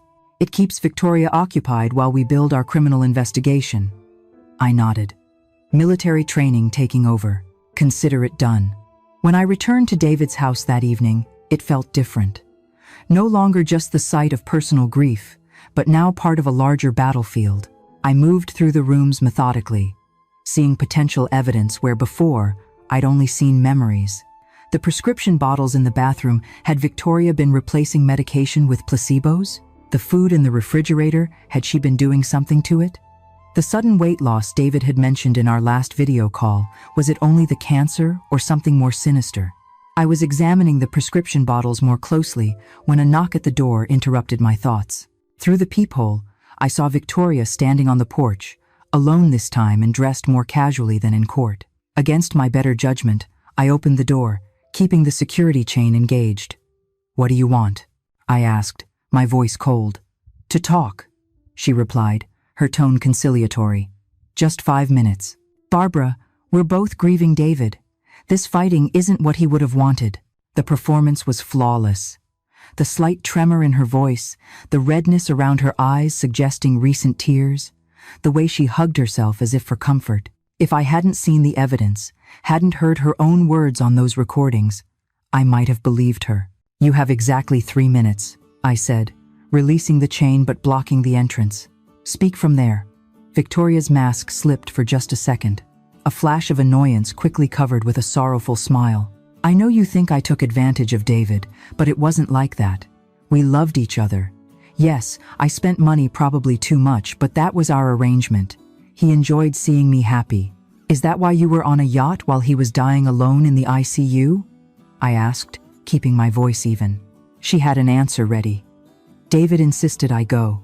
He didn't want me to see him suffering. I was honoring his wishes." Her eyes welled with tears on cue. "The last thing he said to me was, 'Live your life, V. Be happy.'" The audacity of the lie might have worked on someone else, someone who hadn't seen the evidence, who hadn't read David's final letter, who hadn't heard the recordings of her true feelings. But instead of anger, I felt a strange clarity. Victoria wasn't just a greedy woman who'd married for money. She was a professional predator, skilled at manipulation and deception. And suddenly, I saw the opportunity. "You know, Victoria," I said, softening my tone slightly. "I've been thinking about what David would want. Maybe you're right. All this fighting isn't helping anyone." She blinked, clearly not expecting this response. "Exactly. We could settle this privately without lawyers. I'm sure we can come to an arrangement that honors David's memory." I nodded thoughtfully. "Maybe so. Why don't you come by tomorrow afternoon? We can discuss terms, just the two of us." The flash of triumph in her eyes confirmed what I suspected. She thought she'd found a weakness to exploit. "I'd like that," she said, reaching out as if to touch my arm. I stepped back instinctively, and she recovered smoothly. "Around 2?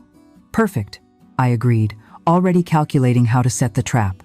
As soon as she left, I called Detective Hayes. Victoria just approached me, trying to negotiate privately. "I've set a meeting for tomorrow afternoon. Don't meet with her alone," he warned immediately. "I wasn't planning to," I assured him. "But this might be our chance to get her to incriminate herself if we wire the house." There was a pause as Hayes considered. "It's risky, but it could work. I'll bring a team in the morning to set up surveillance. If she makes any admissions about the scheme or David's treatment, we'll have her." The next morning passed in a flurry of activity, as police technicians discreetly placed recording devices throughout David's living room and kitchen. Detective Hayes briefed me on how to direct the conversation without tipping Victoria off. "Let her think you're vulnerable, grieving, overwhelmed, looking for an easy solution," he advised. "People like her prey on perceived weakness. She'll try to establish a personal connection, position herself as sympathetic to your loss, while suggesting her solution is the only reasonable option." I nodded, unfamiliar with the tactics from hostage negotiation training. "And what's my objective? Get her talking about the money, where it went, how much she took. If possible, steer the conversation toward David's medical care. We need her to admit to either financial exploitation or medical neglect, preferably both." At precisely 2, Victoria arrived, carrying a small gift bag and wearing an expression of practiced sympathy. I invited her in, noting how her eyes scanned the room not in grief, but in assessment, cataloging valuable items. "I brought you something," she said, offering the bag.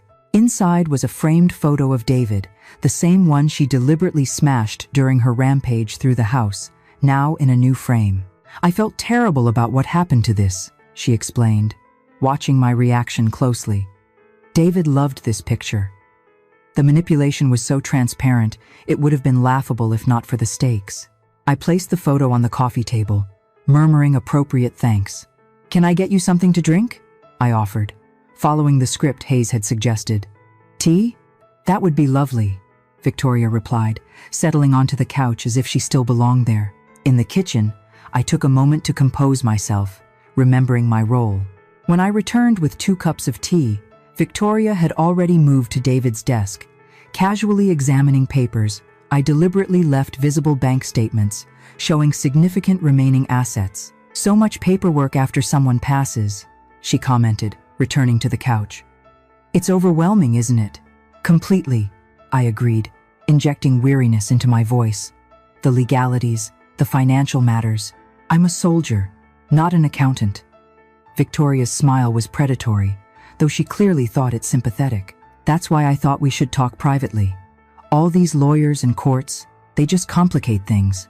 David would have hated seeing his money wasted on legal fees. I nodded, encouraging her to continue.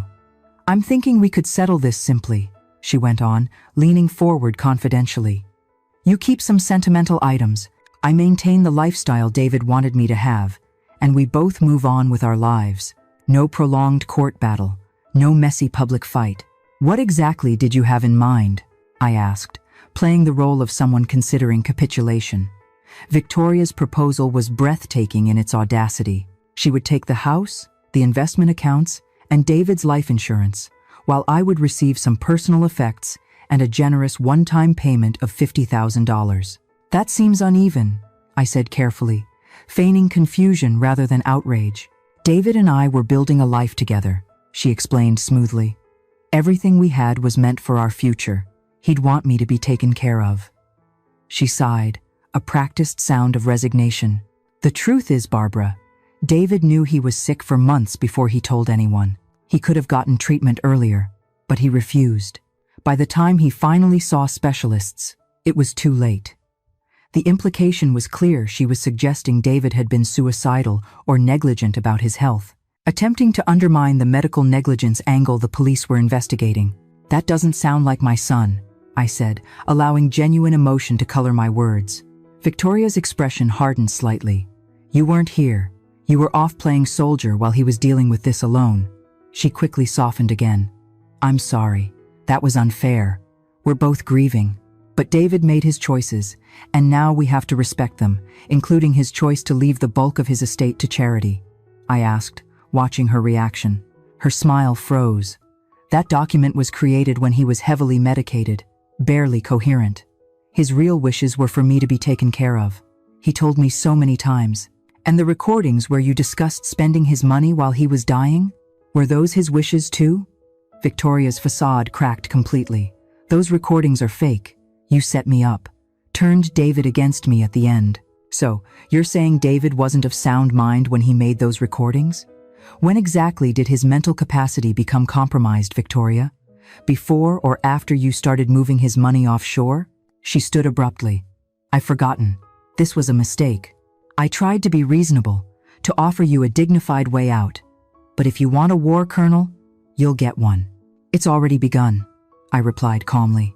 "The police are very interested in your previous identities and the other men who died after marrying you." The color drained from Victoria's face. "You're bluffing.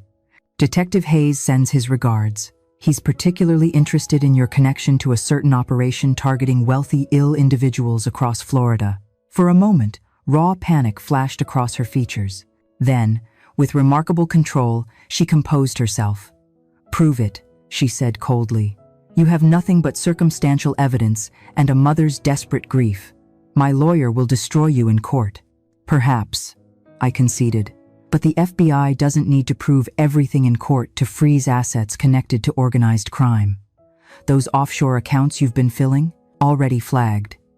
It was a calculated bluff based on information James had shared, but Victoria's reaction confirmed its accuracy. "This isn't over," she hissed, gathering her purse. "You have no idea who you're dealing with." "Actually," I replied, rising to show her out, "I think I do. You're not the first predator I've encountered. Victoria just the first who made the mistake of targeting my family." After she stormed out, Detective Hayes emerged from the back bedroom where he'd been monitoring the conversation. "We got it," he said, satisfaction evident in his voice. Her reaction to the offshore accounts, the implied threats, combined with the financial evidence. "It's enough for an arrest warrant." "For financial crimes," I clarified. "Not for what she might have done to hasten David's death." Hayes nodded grimly. "One step at a time. Financial crimes will get us in the door. Once we have her in custody, we can dig deeper into the medical aspects." The machinery of justice began moving quickly after that. Victoria was arrested the following morning on charges of grand theft, fraud, and exploitation of a vulnerable adult. The search of her hotel room yielded multiple phones, identification documents under different names, and a laptop containing evidence linking her to similar schemes in other states. The news coverage was immediate and extensive. By afternoon, Rivera called to inform me that Victoria's attorney had withdrawn from the civil case, citing irreconcilable differences with the client. "We've essentially won by default," Rivera explained. "With Victoria in custody and facing criminal charges, no reputable attorney will touch her appeal. The civil court will almost certainly confirm your control of David's estate permanently." It should have felt like victory. Instead, it felt hollow. A battle won too late to save what mattered most. 3 days later, David's funeral service filled the small chapel at Naples Memorial Gardens. To my surprise and deep gratitude, the pews were crowded. Colleagues from his architectural firm, neighbors, clients whose homes he had designed, and most unexpectedly, a group of teenagers seated together near the front, each wearing a small pin shaped like a drafting compass. Mrs. Thompson sat beside me in the front row, her quiet presence a comfort as the military honor guard presented the folded flag on behalf of a grateful nation. The simple words spoken so often at military funerals took on new meaning as I accepted the triangle of blue and white on behalf of my son. After the service, as attendees gathered for the reception, a tall black man in his 40s approached me. He wore the same compass pin I'd noticed on the teenagers. "Colonel Ellis, I'm Charles Harris. I run the architecture mentorship program David was involved with." He gestured toward the teens. "These are some of his students. They asked to come pay their respects." The Harris Architecture Mentorship Program, the organization David had mentioned in his final letter. I'd been so consumed with Victoria and the legal battles that I hadn't yet followed up on his request to look into it. "Thank you for coming," I said, genuinely moved. "David mentioned your program. He seemed to care deeply about it." Harris nodded, his expression warm. "David was our most dedicated mentor. He worked with these kids twice a week, sometimes more. When they heard about his passing, they were devastated. One by one, the teenagers came forward to offer condolences, each sharing brief stories about David's influence on their lives. A girl named Sophia, no more than 16, showed me a sketch of a sustainable housing design David had helped her develop. A boy called Marcus described how David had arranged for him to shadow professionals at his firm during school breaks. "He believed in us," Sophia said simply. "When everyone else saw kids from the wrong side of town, he saw future architects." Harris handed me a card. "When you're ready, Colonel, we'd love to talk with you about continuing David's legacy with the program. No pressure, of course, just an open invitation." I tucked the card into my pocket, thanking him sincerely. For the first time since arriving in Naples, I felt a genuine connection to the life David had built here, not just the physical assets Victoria had coveted, but the meaningful relationships and positive impact he'd created. The weeks following the funeral brought a gradual shift in focus, with Victoria in custody, awaiting trial, and the civil matters largely resolved. I found myself at a crossroads. My retirement plan had been vague. Perhaps travel, reconnect with old military friends, maybe write the memoir my former commanding officer had been encouraging me to tackle. Now those plans felt empty, disconnected from what mattered. I'd come to Naples to surprise my son, and instead found myself executor of his estate, caretaker of his legacy, an unexpected warrior in a battle against those who had exploited him.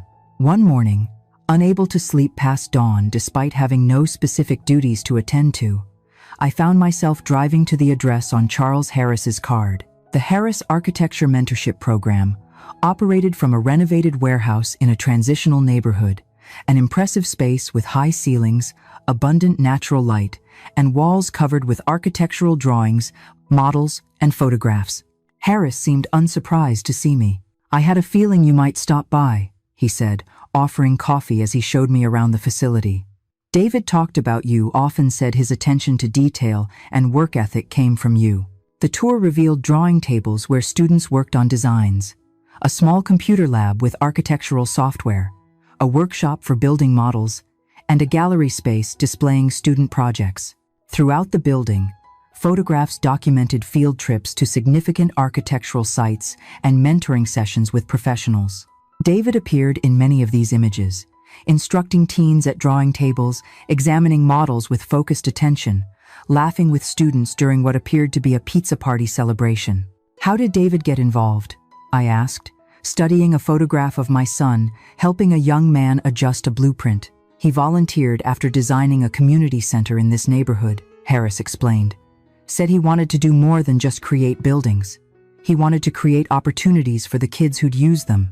That sounded like David always seeing beyond the immediate task to the human impact of his work.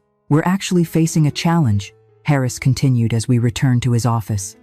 "The building owner is selling, and our lease ends in 3 months. David was helping us look for new space and had started designing renovations for a potential site. He'd labeled the project Harris 2 in his neat architectural handwriting. David mentioned in his final letter that he wanted me to look into your program," I said. "I think he saw it as important unfinished business." Harris nodded, his expression both sad and determined. "We talked about it during his last visit when he was already quite ill. He was concerned about the program continuing without him. An idea began forming, nebulous at first, then increasingly clear. David established a trust for architectural education before he died. I'm the executor. Perhaps there's a way to honor his wishes that helps your program continue." The meeting with the trust attorneys later that week crystallized the path forward. David's educational trust could be directed to establish a permanent home for the Harris Architecture Mentorship Program, creating an endowment that would ensure its survival and growth. Rivera helped navigate the legal requirements, modifying the trust parameters while maintaining its charitable purpose. Within a month, we had identified a suitable building, a former community center with good bones, but in need of renovation. Using David's preliminary designs as a foundation, the project began taking shape. I found myself at the center of it all, applying military logistical skills to civilian purposes, coordinating contractors, managing timelines, ensuring budgets were respected. The work gave purpose to days that might otherwise have been consumed by grief. Each morning brought new challenges, each evening a sense of progress. The teens from the program often visited the construction site, their excitement about the new facility infectious. Through it all, the legal proceedings against Victoria continued in the background. Detective Hayes kept me updated on developments, additional victims identified, evidence mounting of a sophisticated criminal enterprise. Victoria herself remained in custody, denied bail due to flight risk and the severity of the charges. "They're looking at decades of prison time," Hayes told me during one update. "The financial crimes alone carry significant sentences, and now they're investigating potential medical evidence as well." Justice was proceeding, but it no longer consumed my focus. Something had shifted, a realization that while pursuing Victoria was necessary, building something positive for David's legacy was equally important. 3 months into the renovation project, I received an unexpected visitor at the construction site. Robert Thompson, Mrs. Thompson's son, who had helped with repairs at David's house, arrived with an unusual request.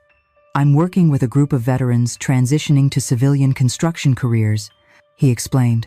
"We're looking for practical training opportunities. This project would be perfect if you're willing to take on some apprentices." The synchronicity was striking, another piece falling into place in this new life I was building from the ashes of loss. Soon, a team of veterans was working alongside the regular contractors, learning skills while contributing to a project that honored both David and the values of service we shared.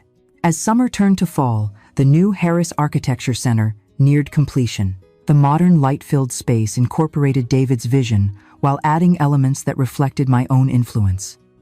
Areas designed specifically for veterans programs, spaces that could adapt to changing needs, structural elements that honored military precision and resilience. On the day before the official opening, I stood alone in the main gallery, surrounded by the teenagers' architectural models displayed on pedestals. Sophia and Marcus had created a central piece, a scale model of the very building we stood in, perfect in every detail. A small brass plaque beside the main entrance read, "The David Ellis Center for Architectural Education. Building Dreams, Honoring Service." My phone rang. Rivera calling with news. "Victoria's taken a plea deal," he said without preamble. 20 years for the financial crimes with agreement to testify against her co-conspirators. The medical investigation is ongoing, but they found evidence of tampering with David's medication. I should have felt satisfaction, closure, perhaps even vindication. Instead, I felt only a quiet acknowledgement that one chapter was ending, while another continued to unfold. "Thank you for everything, Anthony," I said sincerely. "Your help has meant more than I can express." "What will you do now?" he asked. "Return to your retirement plans?"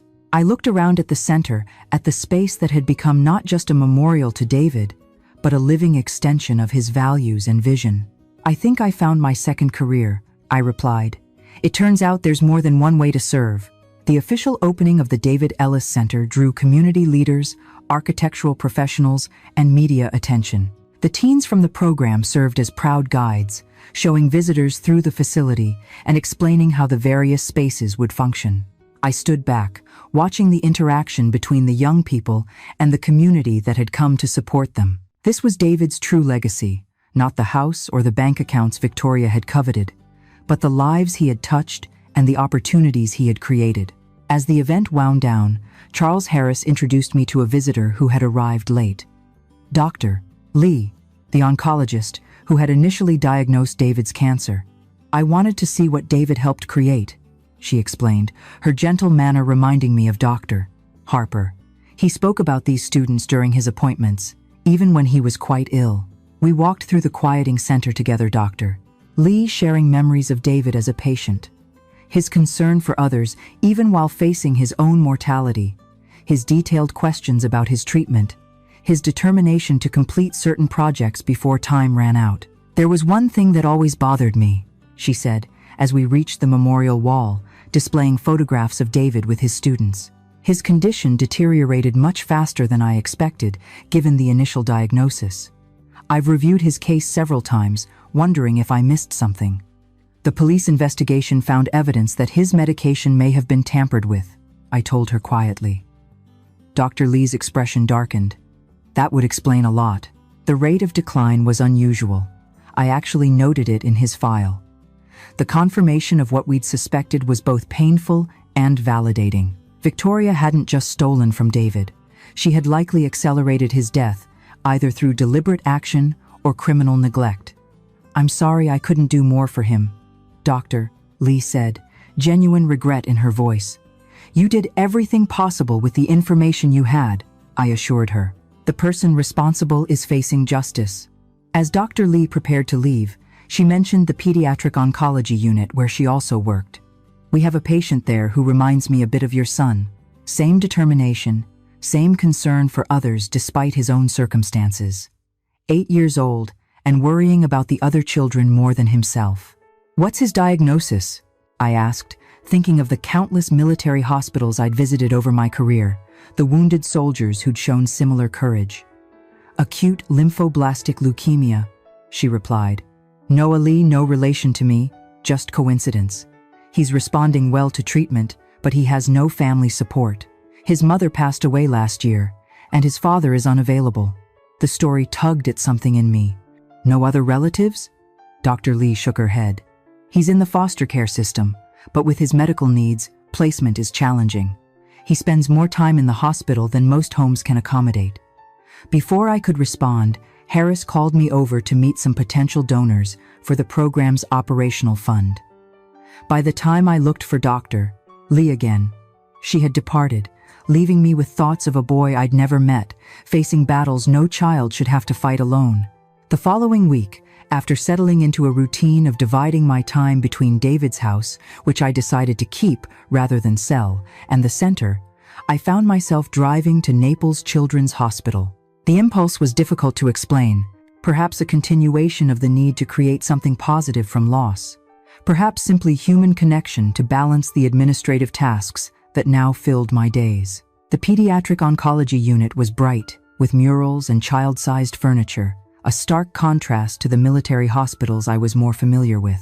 At the nurses' station, I introduced myself and asked about volunteer opportunities. "We always need readers for the children," the charge nurse told me. "Many parents can't be here during the day due to work, and some children don't have regular visitors." As she explained the volunteer program, a small figure in a wheelchair rounded the corner. A thin boy with dark hair cropped close to his head, a NASA t-shirt hanging loosely on his frame, and bright blue sneakers that seemed too energetic for his pale skin. "Noah, you're supposed to be resting," the nurse scolded gently. "I am resting," he protested. "Just resting while moving." His spirit, visible even through the obvious physical weakness, reminded me suddenly and powerfully of David at that age. The same determination, the same gentle defiance of limitations. "This is Colonel Ellis," the nurse introduced me. "She's interested in our volunteer reading program." Noah studied me with unexpected intensity. "You were in the military, real military, not just video games." "Real military," I confirmed. "Army, 40 years. His eyes widened. "Did you ever jump out of airplanes?" 17 times, I said, unable to suppress a smile at his enthusiasm. "Cool," he breathed. "I want to be an astronaut. That's why I have to beat this stupid cancer. NASA doesn't take astronauts who can't pass the physical." The matter-of-fact way he discussed his illness, framing it as merely an obstacle to his larger goals rather than a defining tragedy, struck me deeply.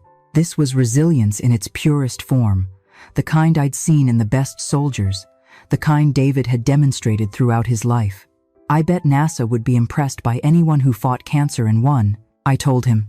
"That shows exactly the kind of toughness they need for space missions." His smile was sudden and brilliant, transforming his thin face. "That's what I think too." "Do you like space books?"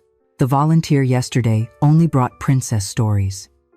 Before I knew it, I was sitting in the unit's small library, reading from The Right Stuff to Noah and 2 other children who had wandered in. When fatigue finally overcame his enthusiasm, and nurses wheeled him back to his room for medication, I found myself promising to return the next day with more books about space exploration. That first visit became a regular commitment 3 afternoons a week, reading to Noah and other children, bringing books about astronomy, aviation, and space travel.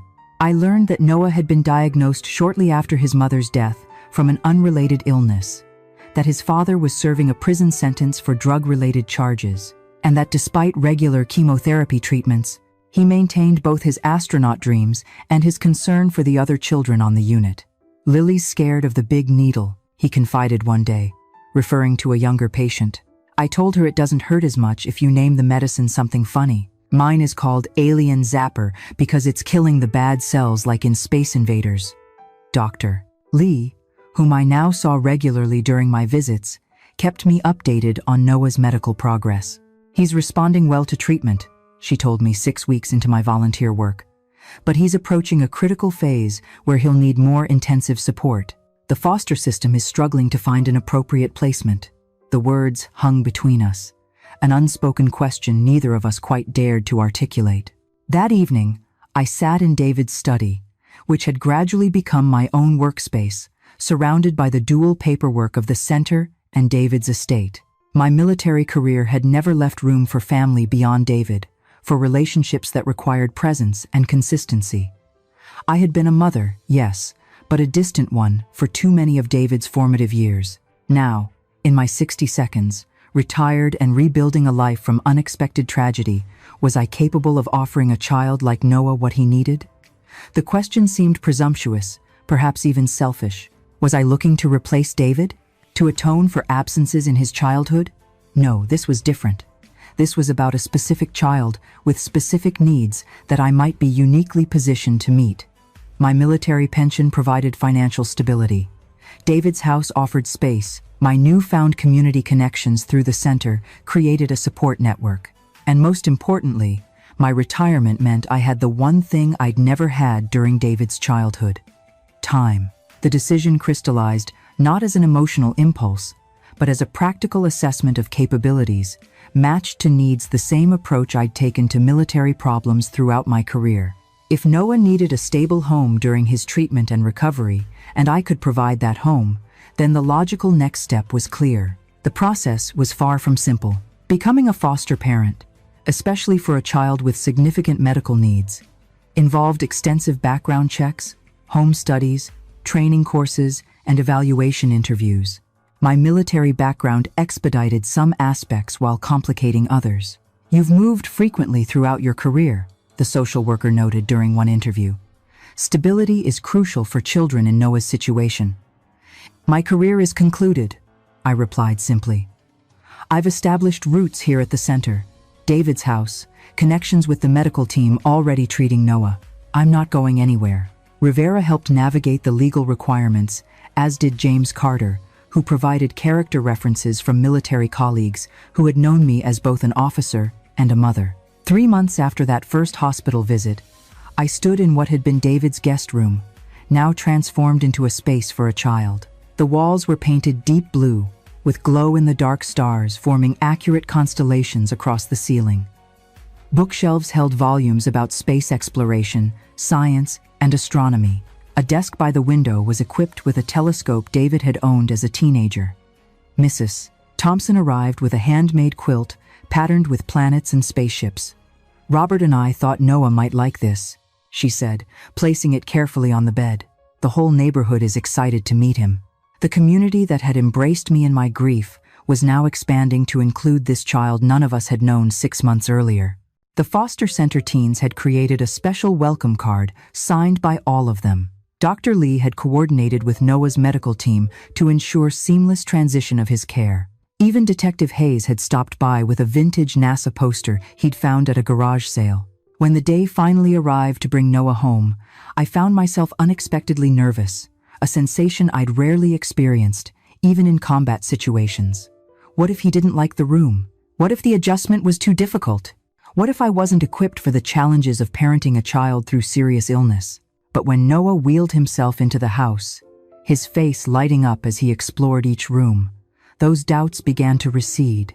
His delight at the space-themed bedroom, his careful arrangement of the few possessions he brought from the hospital, his immediate bond with Mrs. Thompson all confirmed that, while the path ahead might be challenging, it was the right one. That first evening, as we sat on the back patio watching the sunset paint the sky in shades of orange and pink, Noah asked the question I'd been expecting. Who was David? I see his pictures everywhere. I told him about my son, the architect who had loved designing spaces for people to live and work, the mentor who had believed in young people's potential, the man who had faced his illness with courage, even when betrayed by someone he trusted. "His room is my room now?" Noah asked, processing this information. "No," I clarified. "His room is still his room with his things. Your room was made especially for you." Noah considered this, then nodded with the seriousness only children can bring to profound moments. "That's good. People shouldn't be replaced, but there can be new people too." In that simple statement was a wisdom that pierced straight to the heart of what I'd been learning through all the months since finding David in that hospital bed. That grief and new beginnings could coexist, that honoring the past didn't preclude creating a future. The weeks that followed brought challenges as expected. Noah's treatment schedule was demanding, with hospital visits 3 times weekly. There were days of nausea and exhaustion when he couldn't leave his bed, nights when pain kept him awake despite medication, moments of fear he tried to hide behind brave talk of space missions and astronaut training. But there were also triumphs. His first swim in the Gulf after doctors approved water activities. His introduction to the teens at the Harris Center, who immediately adopted him as their mascot. His growing collection of space books that gradually expanded to include architecture and design. 6 months after Noah moved in, the final legal proceedings against Victoria concluded with a comprehensive plea agreement. 25 years for fraud, exploitation, and newly confirmed charges of medical tampering based on forensic evidence. The broader investigation had identified 7 other victims across 3 states, with additional charges pending against Victoria's co-conspirators. Rivera brought the news personally, along with final paperwork closing David's estate matters. "It's over," he said simply. "Justice, as much as the system can provide." That evening, Noah and I walked down to the beach at sunset, a ritual we'd established on days when his energy allowed. He was stronger now, the treatments beginning to show positive results. Though the road to complete recovery remained long, we carried a small wooden frame containing David's photograph, one I'd found in his office. Not a formal portrait, but a candid shot of him laughing, truly happy, taken at the Foster Center during a student celebration. Noah had asked about this ritual when I first suggested it, and I'd explained as best I could. It's not goodbye because we carry him with us every day. It's acknowledgement of what was lost, what was found, and what continues. We found a spot where the tide reached far enough to kiss the sand, but not take what was placed there. I set the frame down gently, pressing the base into the soft earth. Noah placed a smooth stone beside it, one he'd found in the garden that morning, saying it would keep the picture from blowing away. We stood there for a long while, letting the waves speak for us.